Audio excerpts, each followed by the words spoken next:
করছি যে শিশুটিকে ঢাকা মেডিকেল কলেজ হাসপাতালের যে পিসিআইইউ রয়েছে সেখান থেকেই কিন্তু বের করা হয়েছে এবং শিশুটিকে ইতিমধ্যে আমরা যেটুকু জানতে পেরেছি সিএমএইচ হসপিটালে নেওয়া হচ্ছে এমনটি আসলে আমাদের প্রাথমিকভাবে জানিয়েছে। তবে আপনাদের যদি জানিয়ে রাখি যে মেডিকেল কর্তৃপক্ষের সাথে আমরা কথা বলেছিলাম, তারা জানিয়েছে শিশুটির অবস্থা এখনও সংকটাপন্ন এবং শিশুটি এখনও অচেতন অবস্থায় কিন্তু রয়েছে।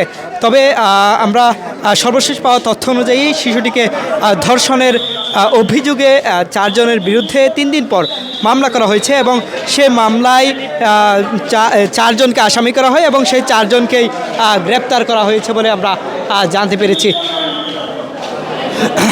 দর্শক, আপনাদের দেখানোর চেষ্টা করছি যে শিশুটিকে ইতিমধ্যেই কিন্তু ঢাকা মেডিকেল কলেজ হাসপাতাল থেকেই বের করা হয়েছে এবং শিশুটিকে সিএমএইচ হসপিটালে নিয়ে যাওয়া হচ্ছে বলে আমাদের প্রাথমিকভাবে জানানো হয়েছে। তবে শিশুটিকে ধর্ষণের অভিযোগে 3 দিন পরেই মূলত মাগুরায় 4 জনের বিরুদ্ধে মামলা করা হয়েছে এবং 4 জনকেই ইতিমধ্যেই গ্রেপ্তার করা হয়েছে এবং সেই মামলার তদন্ত কার্যক্রম কিন্তু চলমান রয়েছে বলে আমরা পুলিশের সূত্রে জানতে পেরেছি।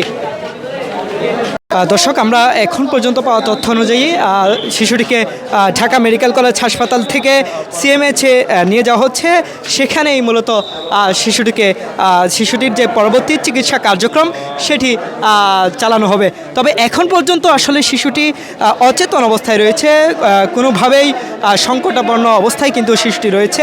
শিশুটিকে যে ঢাকা মেডিকেল কলেজ হাসপাতালের যে পিসিআইইউ যে 223 নম্বর ওয়ার্ডে সেখানে নিবিড় পরিচর্যায় কিন্তু রাখা হয়েছিল এবং সেখান থেকেই মূলত শিশুটিকে বের করে নিয়ে আসা হয়েছে এবং ইতিমধ্যেই শিশুটিকে উন্নত চিকিৎসার জন্য সিএমএইচ হাসপাতালে নিয়ে যাওয়া হচ্ছে।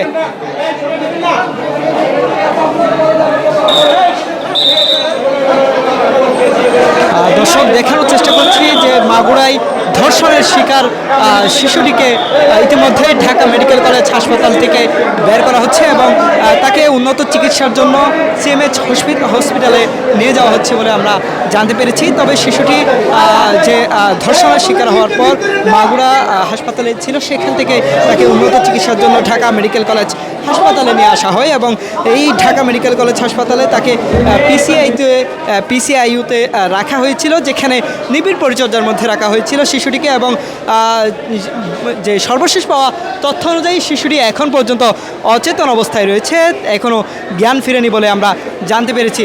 তবে শিশুটিকে উন্নত চিকিৎসার জন্য ঢাকা মেডিকেল কলেজ হাসপাতাল থেকে নিয়ে যাওয়া হচ্ছে সিএমএইচ হাসপাতালে।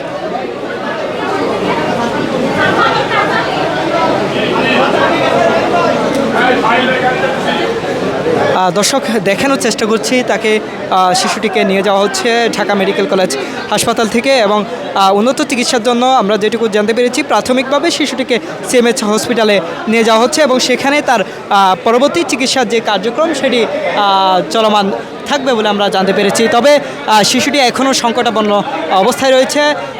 তবে এখন পর্যন্ত আসলে শিশুটির শারীরিক অবস্থার কোনো উন্নতি হয়নি বলে আমরা জানতে পেরেছি।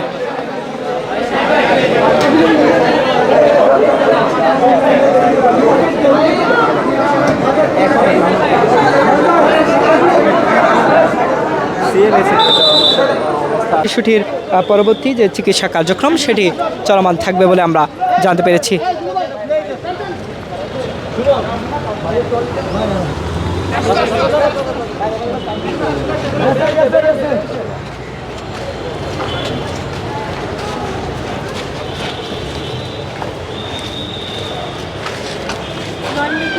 One